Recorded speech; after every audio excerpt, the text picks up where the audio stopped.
Yep, starting hearing that beeping sound, annoying beeping sound. Been 2 days.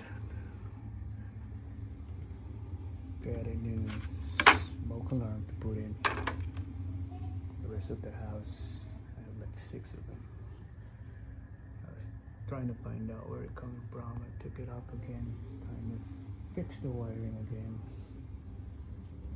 Thought I did it wrong. I started taking them out one by one. And it still beat. Oh my goodness. After 3 days trying to find out where it's coming from, I thought I got another one that was hidden somewhere, but it's not. Stupid me, it turns out to be this guy right here.